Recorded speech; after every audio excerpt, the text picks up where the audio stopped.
Howdy, folks.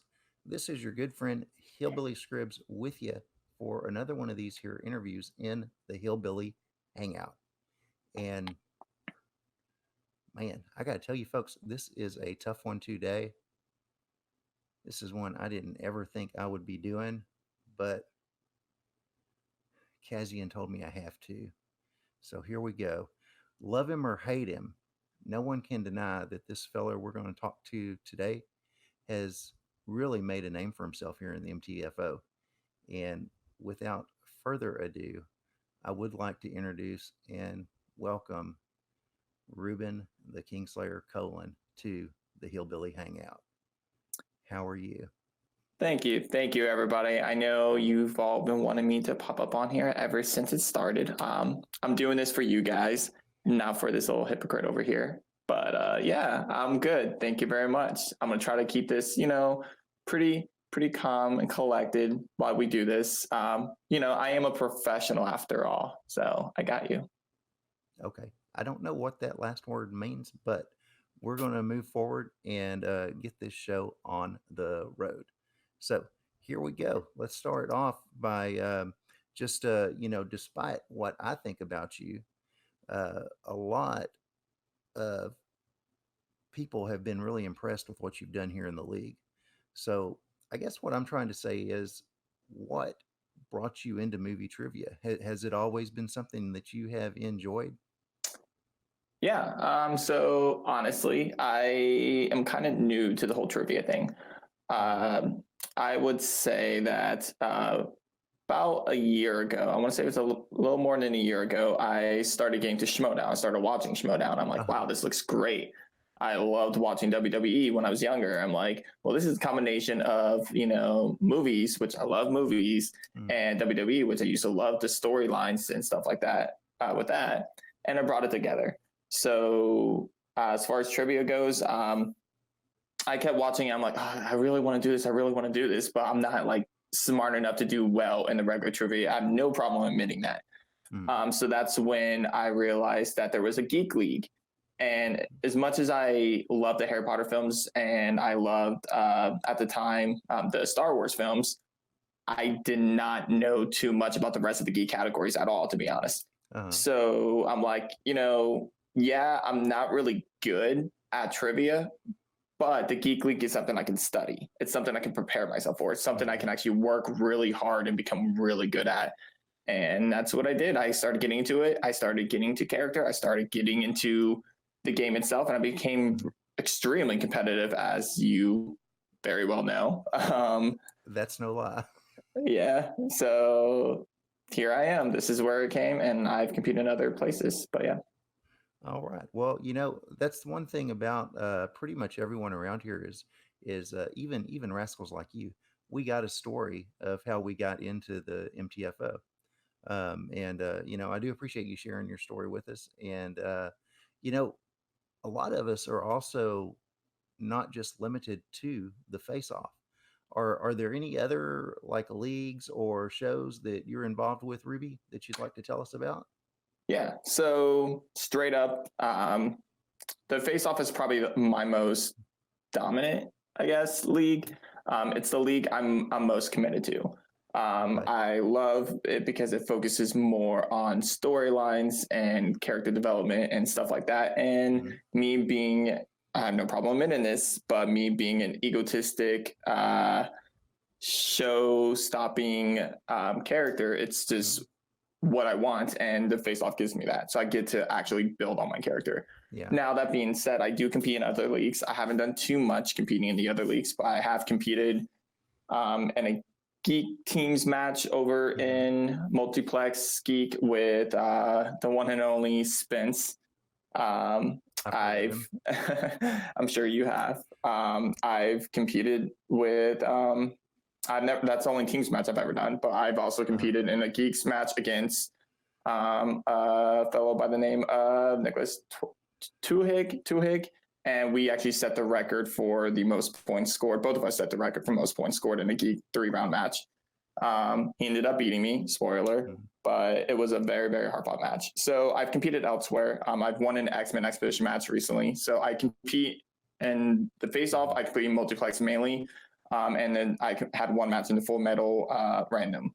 I'm still trying to get into the Full Metal Geek. Keep your fingers crossed for me for next season. But yeah, I'm still just getting out there. I'm new to this whole trivia thing, so I'm a new face around.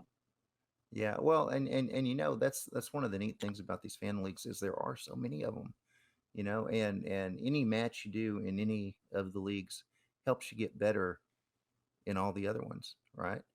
Um, going back to something you had mentioned earlier, you had mentioned that, you know, doing the geese-tacular, it kind of limits like how much you actually have to study because it is a more what's the word? It's a more confined division.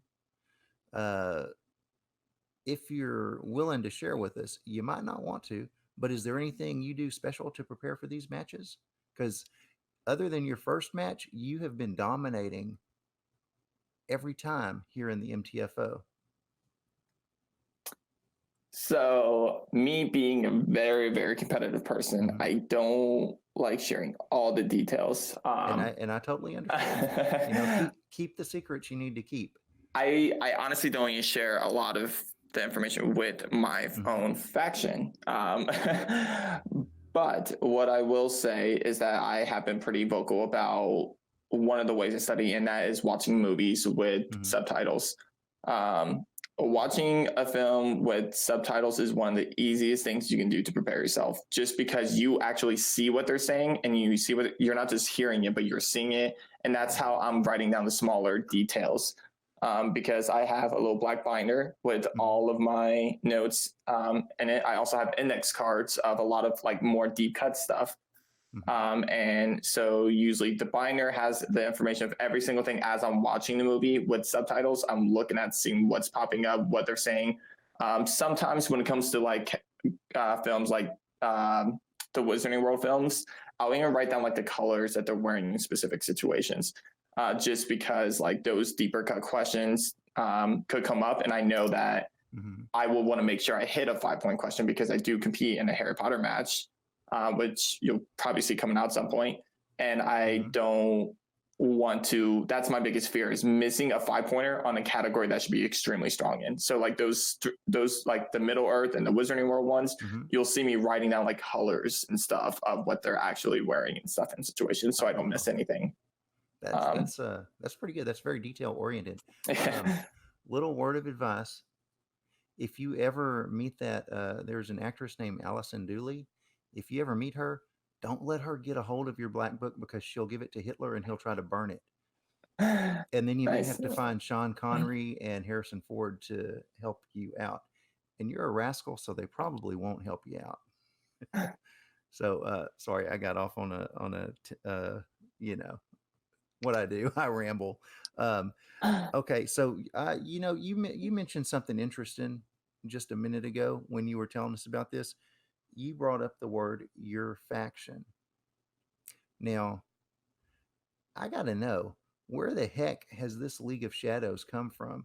You know, I honestly, me and the boys in the fraction, we thought you were a lone wolf, and then you pulled all this trickery and chicanery to knock Tony out, and bringing in that case feller, that Grand Admiral, who is no slouch. How did all this happen? I think honestly, straight up, I have you to thank for all that.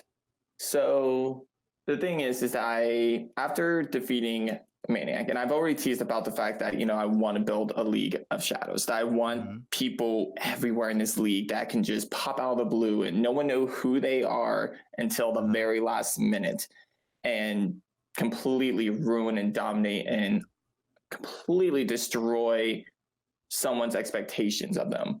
And I love that idea. I love the idea of having us placed around a league. No one knows who's with us. No one's who's all part of our group until I decide whenever it's the right moment for them to be revealed. And when they are revealed, it's a huge, huge blindside for everybody.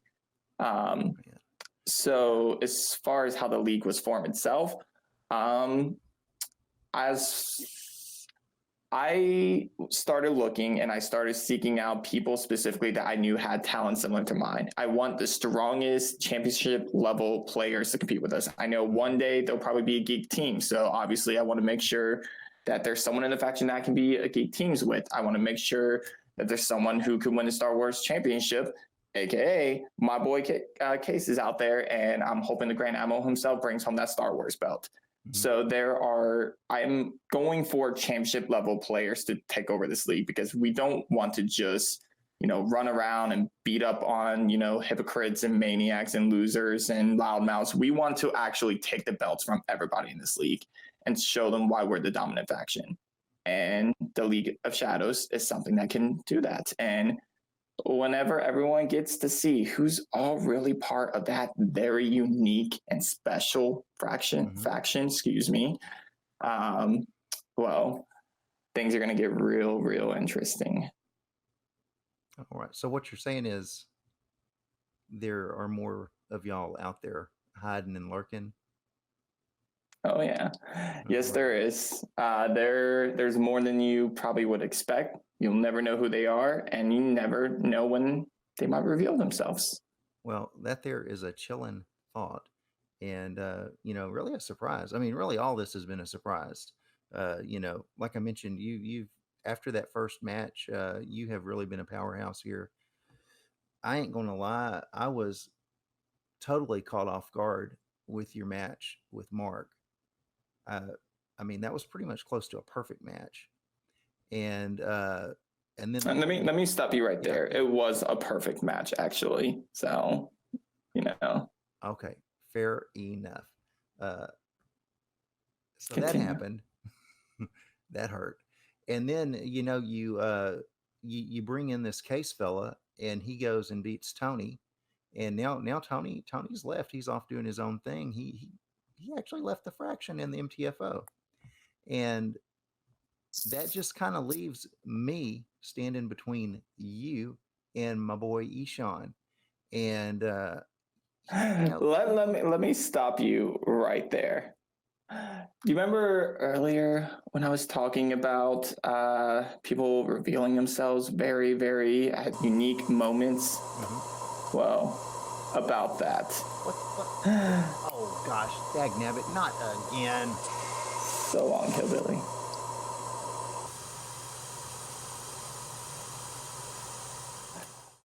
Well, howdy, I'm Hillbilly Ruben. Welcome to the Shadow Talk, the League of Shadows, 3 strong now. And let me introduce you the newest member of the Hillbilly League of Shadows. It's Nick, Mr. Nameless himself.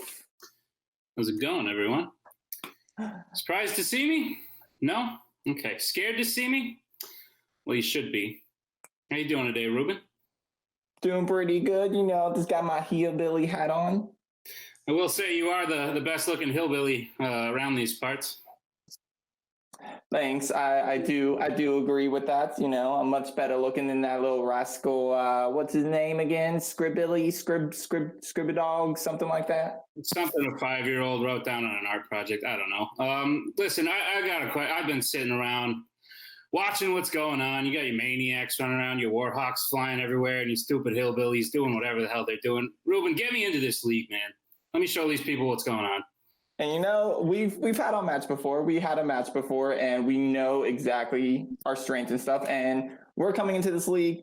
Nick here wants to be a part of something that's actually going to dominate this league. He wants to be a part of something that can actually get him belts. He wants to be a part of something that can actually show what he's capable of. And I'm the same way, and Nick and I both are here to dominate the league. We're here to kind of shut up this faction, this fraction, teach them lessons, show them how a real faction works. And so far we've humbled the maniac. We've shut the loudmouth up. And hypocrite hillbilly, I have a gift for you. Nick, why don't you go ahead and tell hillbilly over there who is his next opponent? Well, hillbilly, been sitting around watching Ruben go through you guys basically all on his own, so I figured I'd come in and speed things up and take you out myself. By the end of this, I've got one fraction for you. That fraction is 1 in a million. Those are your chances of getting past round 2 with me. That's all I got to say. See you next year. Oh, hypocrite hillbilly. You just had a taste of your own medicine. You thought it was just going to be me? Well, I got friends too, my little buddy, my little friend. And I actually want to throw another message out there for everybody, okay? Because hypocrite hillbilly, you're next. Nick's going to take real good care of you. But Ishan, you and I'm coming for you. And we are going to finish what we started all these months ago. It's finally going to come to an end when I finally teach you a lesson. Don't mess with the real Kingslayer. So the League of Shadows is out there. The shadows are everywhere. You never know where we'll reveal ourselves, when we'll turn up. In the meantime, you losers have a glorious day.